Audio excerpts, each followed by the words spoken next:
Hey folks, Fernando doing another video for the Modern Survivalist, and in this case I'm going to be doing the English version of a video I just did for my Spanish channel. I have both an English channel and a Spanish channel. The Spanish one is called SupervivienciaModerna. You can find it somewhere in the links below. If not, look it up like that, SupervivienciaModerna. It should pop up quite easily. Now, I do this because I believe that some of the concerns that people in Latin America have are things that you may find useful as well. Maybe not today, or maybe, yeah, maybe that is the case already, no doubt. But I'm certain that in the future and not so far down the road, you're going to be finding lots of the same concerns people in places like Latin America end up having themselves. So the questions I get from my Spanish viewers, I try to do videos in my English channel as well, trying to get ahead of the curve regarding all of this. In fact, last year I did a video for my Spanish channel warning people about,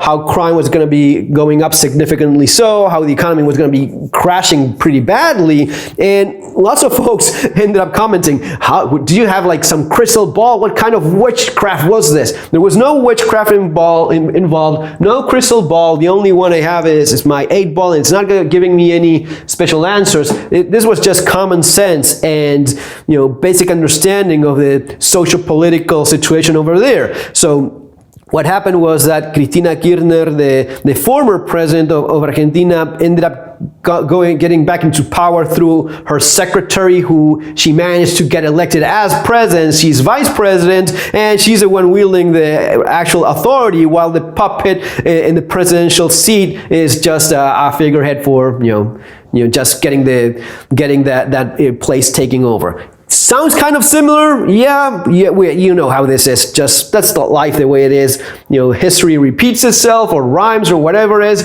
But you know how things are these days. And this is a video in which I'm giving you the same warning. Things are going to be getting rough. Things are going to be getting complicated. It's not any kind of witchcraft that I'm predicting this, and you're going to be watching this video a year from now, and you're going to be going like, "Oh, he was so right." You know why? Because when you have people like that in power that are going to be taking a certain stance, especially when it's regarding people on the left, they have for folks in the left, everything has to be political. So health has to be political, security has to be political, the economy also has to go along the lines of their ideology. And that makes things very difficult and ends up, quite honestly, in significant failure in pretty much everything it touches. So when you start with this idea of, yes, criminals are poor victims of the evil capitalist system, what you end up doing is giving confidence to criminals and bad guys who has to go ahead and do what they like doing, and leaving people that are law-abiding citizens actually quite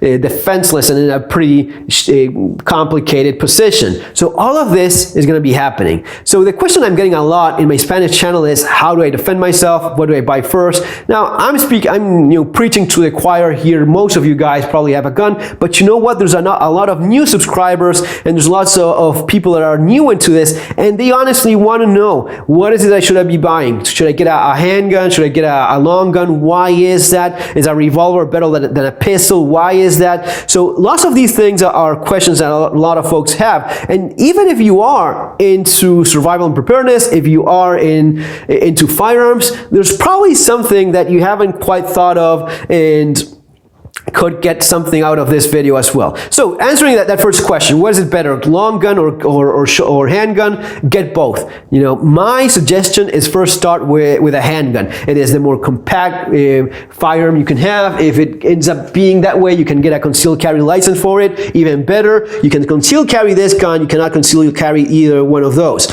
So that is a big advantage that it has. You can keep it concealed easily. It doesn't take up that much space in your house. It's easier to secure. So there's several advantages. Now the big disadvantage is it's nowhere near the kind of power that you have from the AR or even a good semi-automatic shotgun or a lever gun like that. It's not the same amount of kind of power, but it's usually more than enough just to defend yourself if you know what you're doing. My advice is go with a Glock. It is simple. It is what professionals and people that know what they're doing mostly end up choosing when they have a choice, and I'm talking from experience, dealing with people from different countries, it is amazing how everyone pretty much repeats the same thing. Either they've been issued a Glock and they're happy with it, or they wish they had been issued one and they maybe have one privately. It is a significant percentage that mostly favor Glock. So are there other guns? Of course. Are there other good guns? Sure. Are they as good as Glock? Maybe not, because if they were as good as Glock, they would have been chipping out some of that market, or at least be more competitive, and there's really no competition. By far the most popular is the Glock pistol, and you keep seeing it being adopted by police, military around the world. There's a reason for that. If you want to go with something else, by all means, but this is what I recommend because of the simplicity, because of the kind of training that you will end up doing. It's likely going to be involving someone that is used to Glock as well. If you end up with your weird gun that no one knows of, your CZ field gun with a 5.7 bottleneck case cartridge, that's a fantastic gun, but is it something that common people know about it, so as to take it to a class and find an instructor that knows how to teach you run with that?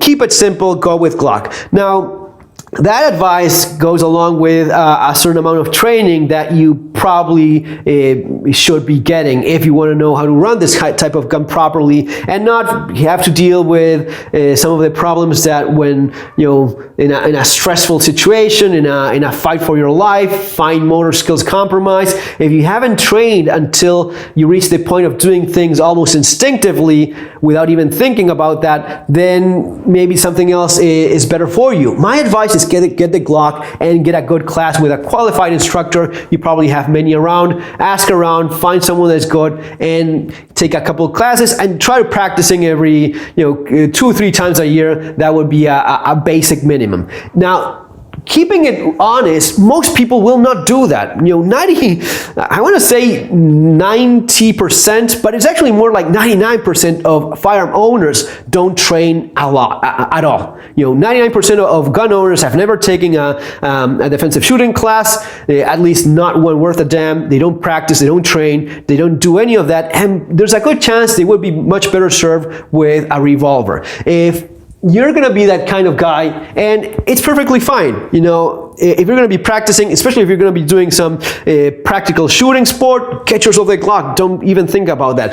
If you just don't like guns, I've gotten emails from people telling me, Fernando, I don't like guns, but I still want to have something to defend myself. If that's the case, then this is your gun. A revolver, 357 Magnum with a 4, 5, or even a 6-inch barrel. Maybe 4-inch is a more reasonable middle ground. It's not as nice for shooting as a 5 or 6-inch, but it is short enough so as to be practical and handy. I'm liking more and more longer barrels. I feel they're more controllable, especially for people that are not that much of a firearms enthusiast, and even if you are, it just controls better because of the actual weight that you have. It's simply a matter of physics, and there's this. It seems counterintuitive because it seems like a big gun, right? But that big gun is likely to be easier to control for someone with, especially if you are a small frame person. Bigger gun is going to be easier for you to shoot. So you have 6 shots, and it is super simple. It's not that revolvers don't fail, because they do, and they're actually more complex, mechanically speaking, than semi-automatic pistols. They're not as rugged, especially compared to a Glock. But the simplicity, the manual of arms of a revolver is just a lot more simple, and that is a big advantage. If you watch the previous video I uploaded about the cop shooting, getting in a gunfight with 2 burglars, you see that in general, it's 5 shots that guy ended up firing, and probably 2 of those were unnecessary. So a revolver is likely to be enough. Are there cases in which you need more? Yes, absolutely. There's been cases like that. There's been cases in which people got killed because they didn't have enough ammunition, or they ran out of ammo in their 15-shot pistol. It happens. It is nowhere near as common as someone screwing up and thinking they had a round in the chamber when they didn't, or they bought a gun with an external safety and they forgot about it. And that happens a lot more often than someone getting killed because they just ran out of ammunition. It's simply the way it is. This would be the gun for the non-gun nut that's not going to be practicing a whole lot. That would be for someone that's a little bit more into all of this. Now, Having said that, my advice is also get yourself a long gun. And this is going to be depending on your restrictions, depending on where you live. If you can get yourself a semi-automatic centerfire gun, AK, AR, ARs are all over the place. And even if they're not perfect, they're just as, as common as Glocks in the pistol world. So it's the natural thing for a lot of folks, especially if you're in the United States, makes sense. If you're somewhere else, maybe get yourself an AK-47. I actually like the AK more. I think it's a more simple platform to work with and such, but there's nothing wrong with it if you know what you're doing, you're keeping it clean, you run it, you tested it, you put a few hundred rounds through it, and you can trust it. Go with the AR. It's going to be a gun that's going to be giving you that edge that you have with a long gun. Semi-automatic shotgun, yeah, a lot of people recommend the pump action shotgun. It is one of those classics. You walk into a gun store and the guy goes, yeah, get yourself a pump shotgun, Remington 870, Mossberg 500. There's nothing wrong with those. I have two Mossberg 500. I love them. They're great guns. But the advantage of the semi-automatic is still there. You don't have to make a manual operation between rounds fired, and that will be a big difference. Don't worry, don't watch those YouTube videos where you see a guy that's been shooting for a living for the last 50 years run a pump action shotgun. You're not him. I mean, even cowboy action shootings with lever action guns, you're not that guy. I mean, if you are that guy, good for you, my friend, but chances are you're not, and you're not going to be doing that when someone is trying to kill you. The semi-automatic gun has an advantage. This is a Benelli M1, fantastic shotgun, light, reliable, but you also have cheaper alternatives that are, I'm not going to be saying just as good, but close enough. The Handgun Turkish semi-automatic, it's like a copy of the M4. It is a great gun. Buy it, try it, test it until you trust it, and that is going to be a good option for you. Lever action guns are good, especially if you go with a more powerful cartridge. One of the questions I got asked is, hey, what if I live in a homestead, I live in the country? Yeah, and the advantage compared to the shotgun is that you're going to be more accurate at longer ranges. With slugs, you can shoot it more accurate. You can put some accurate shots at 100 yards or so. It is possible, but it's a lot easier with a carbine or with a rifle. Especially if you add optics and such, an M4 like that with a little red dot, I mean, there's no comparison whatsoever. You can shoot it accurate a lot further distance away. So if you have the lever action, it's a good. I prefer having semi-automatic when possible. Another advantage with something like this is if you share ammunition with your handgun. Let's say you have a revolver because you live in the country and you live in bear country. You have a 44 Magnum that you rarely use, but it's your bear gun. Okay, maybe you can complement that with a lever action 44 or a lever action 357, so that's to share the same ammunition. In one of our previous videos, we talked about how the ammo shortage is just showing how that strategy in how you stock up on ammunition. It is good to have that interchangeability. This has been true for cowboys. It is true today as well. And the modern version of that would be that carbine, pistol caliber carbine that you see over there uses the same caliber, 9mm, and the same magazines even as the Glock that I have down there. So it simplifies things. It simplifies logistics specifically, and it's a gun that you can shoot accurately at 100 yards, 150 yards all day long. It is a very accurate gun.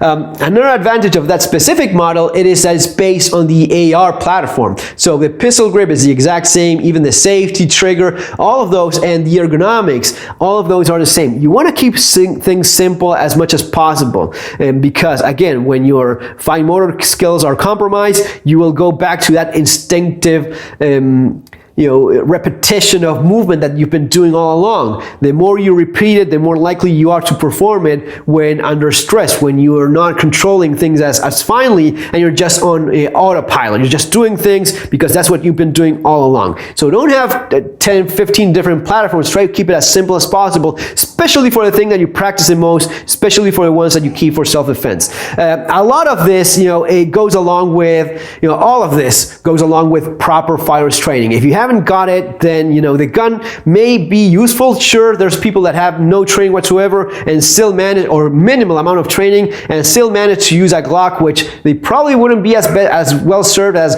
maybe a revolver for their kind of training level and skill, but they may end up using it successfully. So that may well be the case. But remember, it is a last resort tool for self-defense. It's always better if you avoid all of that entirely. For a lot of that, my book, Street Survival Skills and the Modern Survival Manual, it's going to be preparing you a lot better for what's coming. And it is coming. Trust me on this, given the political context. If you're watching this in the United States, the political context in which you are in, the people that are now in power or that will soon be, unless, fingers crossed, but let's be honest, chances are this is going to be happening and this is what you're going to be dealing with for, at the very least, the next 4 years. My opinion, when something like this happens, you rarely go back. Getting rid of leftist governments is very, very hard. I saw it in Argentina. Folks in Venezuela saw it as well. So get ready for this. For that, those two books will be very useful, especially for the stuff regarding self-defense, home security and such. Street Survival Skills, my latest one. If you watch the previous video about the cop in that ice cream shop, he was sitting specifically in a spot that he chose clearly because he knew it was the best place to be in. That is the kind of thing I address here. This book, I didn't just write it just right now, but it's the same mentality. The guy was sitting with his back, towards the store, looking at the main entrance. Why is it that you sit in a specific place? What kind of advantage does it have? Where would you sit in a movie theater? How would you sit with a friend of yours that has somewhat of the same training or at least the same mindset as you do? All of these things and a lot more, and some stuff regarding using firearms for self-defense and such, all of this I've covered to quite an extent here, and I'm certain it is something that will be very useful if you end up encountering this kind of situations, which I insist, you're very likely to see a very different country from what you were used to. Folks, I think I addressed a little bit of everything. I hope I answered that question. Handgun or long gun, get both. My opinion is start with handgun, but by all means, get both of them, because if you get the chance to use a long gun, you are a lot better served with it. If I have the time, I will go for a long gun all day long. That's just common sense. See you in our next video, folks. Subscribe to the channel, books link below. Take care. Have an awesome day.